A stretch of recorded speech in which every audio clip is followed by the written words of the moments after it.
Welcome to the Eye on Money Show. It's Tuesday, April 19th, and we are here to try to help you make good financial decisions. And, you know, it doesn't have to be the best. We're not optimizers.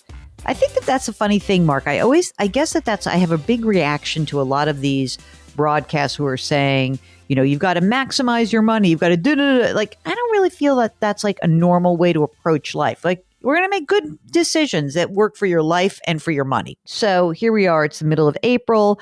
Thankfully, tax filing is behind us, unless you filed for an extension. So good luck with that. That said, we are here to try to help you out. The way we can do that is ask you to go to our website, which is jillonmoney.com, and click the Contact Us button. And when you do, a form will pop up and tell us if you want to come on the air. And, you know, if you're a couple, it's almost like the best possible thing if you both can be on the air with us. That is what we are doing today. We are having a little marriage counseling. No, we're not doing marriage counseling. We have Stephen and Jennifer, a couple who's on the line from Connecticut. So welcome to you both. Let's start with Jennifer, and you tell us what brings you to our airwaves, Jennifer. My husband is a big fan of your show, and he told me that he reached out and that he would really like me to be here. So here I am. You're not a fan? What are you listening to while he's listening to us? True crime. Oh, really? Did you get hooked in with Serial and go from there? Like, was it a rabbit hole from that point? I really like Crime Junkie and Morbid, but I haven't heard of Serial yet. I'll have to check them out. Serial is like the OG. It's phenomenal. It was 2014 is when Serial came out. It's very compelling. Okay. Now, hi, Stephen. Since you're the big fan, what brings you to the airways, you and your wife? What's happening? Hey, Jill and Mark. A big, avid fan. I listen every day. The reason why I'm here is, I think we're doing really good. We're doing good. I'm 30. My wife's 28. I feel like we're doing good, but I just feel like, sometimes I'm like, what am I doing all this for? Like, what are we working towards? Are we being not necessarily as efficient? Are we being too efficient? Maybe free up some cash. You start living a little, you know? Yeah. Oh, I get that. Okay. So let's go through some of the basics with you guys. First of all, so you're young and you're married, which is great. Do you have any children? We do. Our son, he's turning 2 this July. And do you have plans for more? Yes, that's another reason why I wanted to talk to you, because we're definitely thinking about expanding. You know, you have to do something to do that. I can't help you with that, except noting it. You guys have some work to do. Okay. So you guys are doing well. Are you both working right now? Yes, we are. How much do you guys? So, Stephen, you first. How much do you earn? Right now, 75.8. With your civilian job? 75.8 with my civilian. I'm also like part-time military. I'm in the National Guard. Really? Yep. That plus my civilian job, I'll say 80 total. 80 grand total. Okay. So in the civilian job, do you have a 401k? I do, yes. Okay. And are you maxing it, or what are you doing in terms of the contribution? So you're doing the TSP on the National Guard. Yep. And what about your 401k? Yeah, so my wife and I this year, one of our goals is to hit the IRS contribution, so $20,500, and we are currently on track to do that. Okay, great. Jennifer, how much do you earn? $80,900. And you feel comfortable on this level of earnings? You know, you're putting a lot of money away on, 160, putting $41,000 into retirement accounts plus some amount in the TSP. And you're getting, I just want to make sure, Stephen, I got this. You're getting your health care through the government? Yes. Okay. For the whole family? Yes. Okay, got it. How do you feel cash flow wise? You have enough money to do the stuff you want to do? Yeah, we think so, right? Yeah. I think so. I mean, there's things that I want to, like aesthetics things around our house, like renovate our kitchen. I want to make that a reality. Let's renovate their kitchen, Mark. Okay. How much is the house worth, Jennifer? What do you figure? Our house is worth a little over $300,000, right? Yeah, I think it's the Zestimate is like $334. So what's the mortgage amount remaining? $214,000. What's the interest rate on the mortgage? 2.63. Is it a 30-year? Yeah, it's a 30-year. Oh my God. Don't make an extra payment. Don't you dare. No. Okay. Jennifer, how much for our kitchen renovation? What do we have to spend on this? Or whatever else you want to do? Like, give me your dream list. If you wanted to do everything you wanted to do in the house, how much would you have to spend right now? Probably close to like at least 50,000, but I guess this is something to bring up too. So the house that we live in right now, if we do decide to have more children, we're probably going to outgrow it pretty quickly. So no, you're not. Not with that mortgage rate. You're not. Yeah. Well, maybe we would keep it and rent it out, but we would probably need some more space for our family, but keep the house as an investment. Maybe. Let's say, how many square feet is this house? 1,600. About 1,600. Yeah, 1,670. Okay. So is there any way to expand the house to make it livable with a second kid? Well, I think if we were to have another kid, I think it'd be doable. If you have two more kids, maybe not. Yeah. So let's just pretend you stay in this house and you want to do a renovation of not the kitchen, but like you want to add 400 square feet somewhere. So how much do you have to spend to do this? To make this house the house you stay in? $100,000? Yeah, I would say, probably around there, in between 50 to 100. Yeah. I'm gonna say 100. Wouldn't stay here, right? Yeah, one of the big reasons. There's a few reasons. The yard, highway. Yeah. There's like a lot of noise from the highway. Okay. All right. That's fine. All right. So you're not spending money on a renovation if you're going to move. Let me just say that right now. Let me keep going. You've got a house. You've got a mortgage. How much money do you have in the bank?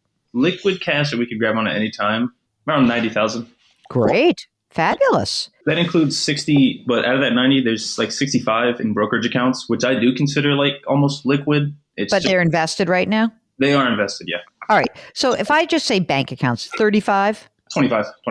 25. Okay. So there's 25 in the bank. How much is in the brokerage account? 65. And that's invested in what? Funds? Yeah, Vanguard, just various funds like VTS. Okay, good. Okay, bank brokerage. How about your retirement accounts? What's the balance right now? Total retirement assets. Total retirement, I would say in 401ks, we have 140,000 and we have Roth IRAs totaling 34,000. Are you also maxing out Roth IRAs in addition to your 401ks? Yes, we are. All right. This is great. This is all fantastic. The TSP? TSP, the 140 for the 401ks, that includes the TSP. Okay. And those are all pre-tax, right? Yes. Okay. Do you guys have life insurance? We do. How much? I have $400,000 for myself and then a supplemental of $100,000 for her. So, and then she has $300,000 for herself. So we each have $400,000. 400. Okay. Yeah. Probably slightly underinsured. And you have a will and you have a durable power of attorney and you have a healthcare proxy because you have a kid. So I'm sure you do, right? We don't. No, we don't. No, but we. Yeah, we've been saying it for how long? So you know what happened? I was thinking about because I knew this was going to come out. Yeah, I mean, Jennifer, what you don't know because you don't listen to the show is he knew he was going to be in a world of hurt. Because I was about to just slam him for this. So here, let me hear the wait a second. I'm going to just lean back in my chair. Okay, great. I'm just going to let me sip my coffee. All right, keep going. I got my coffee up here. Go. So I was working it. It's actually a free service that's provided by the National Guard. So why haven't we done it? So yeah. So like, it came down to the executor. So when it got to like, it just might sound bad, but when it got to like, who do you want to be the executor of your will? And I told my wife, I was like, man, like I really want someone I can trust, someone who's really on top of their stuff to do this. And I was just thinking, I'm like, I don't know if we really. Is there anyone? You need some new friends or what? Like you need some. So. Okay, do any of you have siblings? Do both of you? We do, yeah. Yeah, they're kind of bust outs. We love them. We love them, but they're not. I don't know. Your parents are still alive for you guys both? Yeah. Mm-hmm. One of your parents has to be like have their heads on their shoulders. My dad kind of. Not really. Mark, this is getting scary. Here's what you can do. Pick the least objectionable person of everybody that you know. I mean, literally the least objectionable, and just do it. And then you'll change it after. Just do like a holdover. Like even if it's like your dad is not that great or you have a cousin or you have a friend, whatever, but like just have somebody and then you'll figure it out after that. Okay. Let's say you sell the house. What would a house cost you guys right now? That depends on who you ask because Stephen is very, it's smart. He wants to live in it. So the town that we currently live in is a very desirable location. houses here are very expensive and you don't get, like, your dollar doesn't go very far. So our lot is like around 10,000 square feet.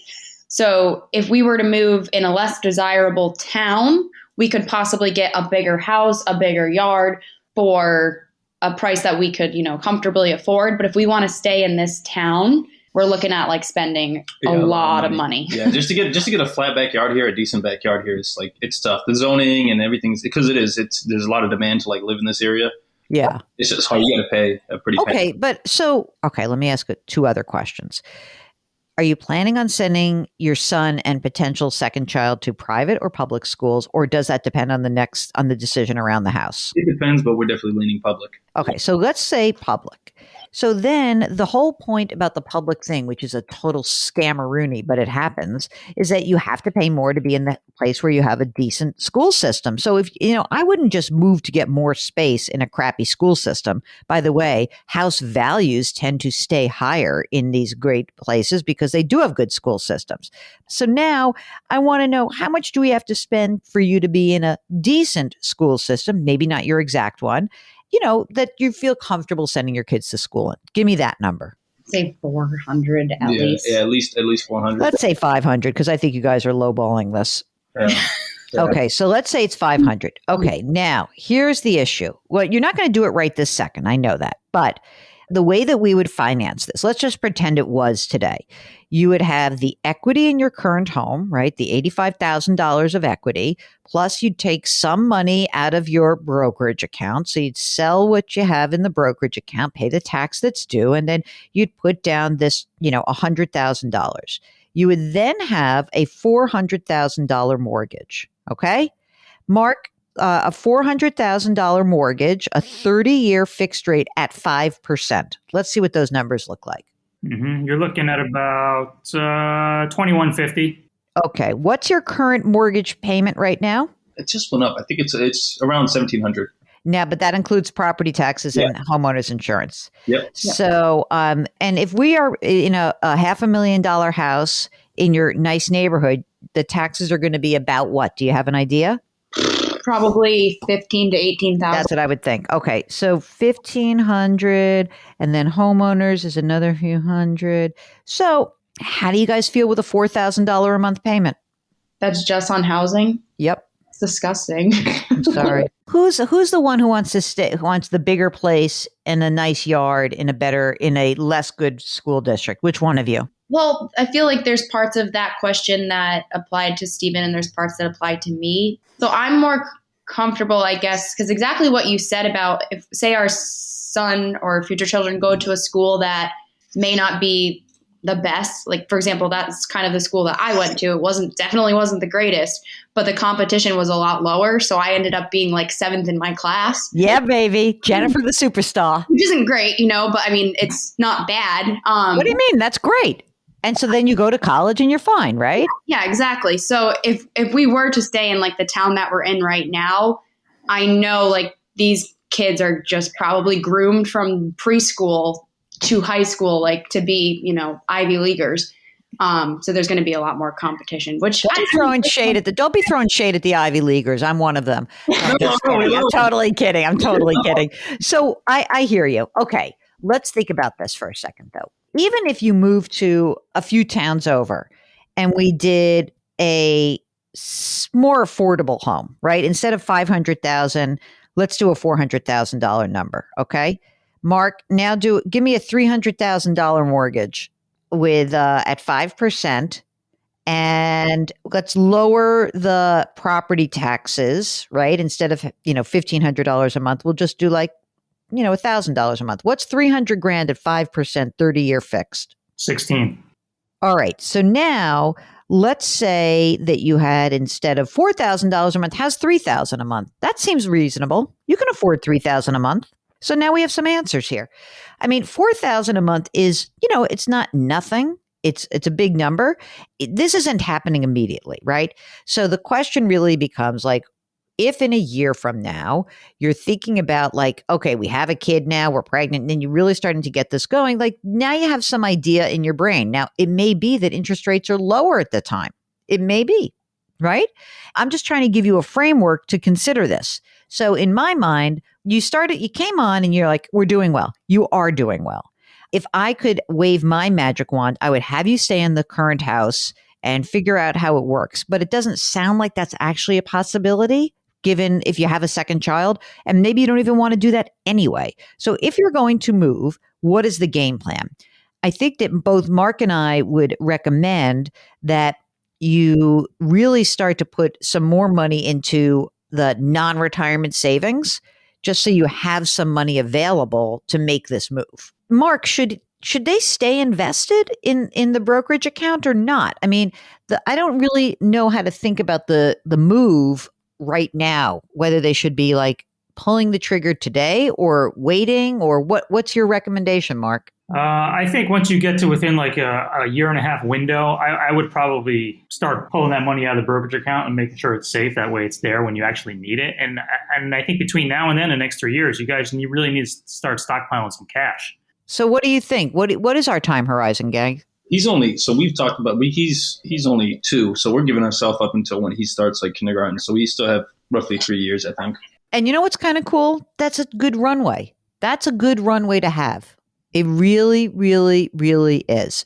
So in my mind, if we're talking, we've got a few years, keep doing what you're doing, keep saving money, keep stockpiling money. You can have it in the brokerage account, but know in your minds that like, okay, we are going, no extra payments on that mortgage. We know that we're going to want to make a move. Keep stockpiling money.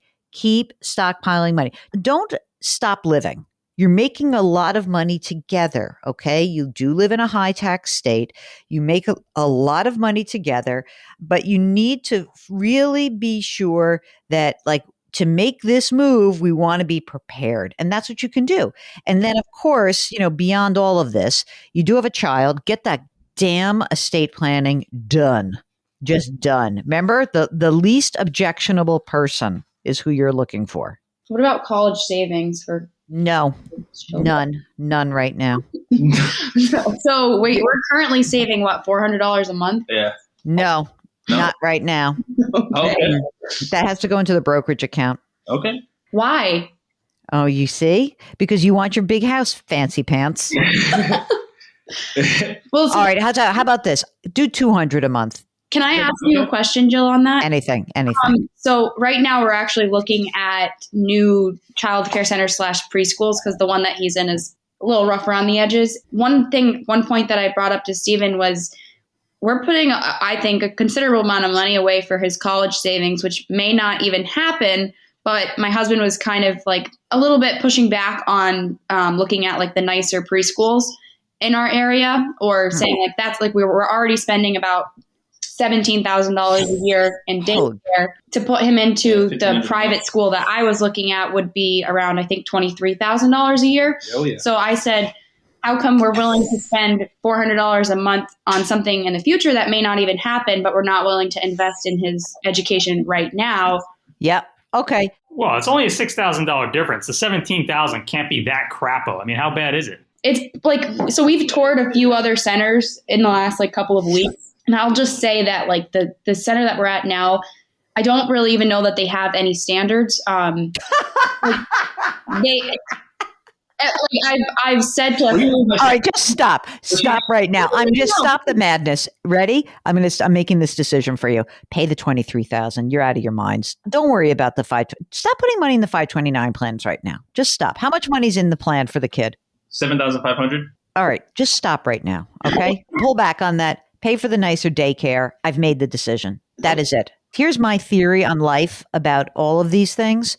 I would rather this kid get a really good education, early education, because I do think that the way that you come through the system through 12th grade is more important than what happens in the 4 years, the 2 or the 4 years of college. I really do. So you have to give this kid a foundation. And I am making the impassioned plea for you to spend the money. Stephen, and cheapskate, I'm all for it. Wait, robbing your son of opportunity. I'm all for it. Yeah. No, I mean, look, honest to God, I really do believe that spending this money today is going to make you guys feel better. And you should. Come on. Like, it's okay. It really is okay. And we'll get to college. You got a long way to go. All right. So I think spend the money today, pull back on the 529 plan. You got some money in there is great. If your irresponsible family members who you don't entrust to your child are willing to put some money in, that's fine too. But I really want you guys to be clear-eyed that from what you laid out, the idea here is let's get to ourselves to a better house in the future. We're 3 to 5 years from that. You'll come back on the air. We'll talk about what's going on in the market then. We don't have to worry about market dynamics or mortgage rates right now. Do the stuff that you want to do to the house. Keep piling money away. You're doing an amazing job on retirement savings. So when you said we're doing good, you're doing really, really well right now. You know, you've got a few balls in the air, like many young families. We're going to prioritize. So the priority is let's get the kid into a nice daycare. Let's think about moving in 3 to 5 years. And let's get and most importantly, get the estate planning done. I think that's it. Thank you guys for joining us. You're fantastic. We wish you the best of luck. If you, like Stephen and Jennifer, want to join us on the program, just go to JillOnMoney.com, click the Contact Us button. While you're there, don't forget to sign up for the free weekly newsletter. You can follow Eye on Money wherever you find your favorite podcast. We drop our episodes every Tuesday and Thursday. And Mark Talercio, he is the co-host and executive producer. We are distributed by CBS. We encourage you to lift someone up today. Curiosity, compassion, community. Thanks for listening. We'll talk to you on Thursday.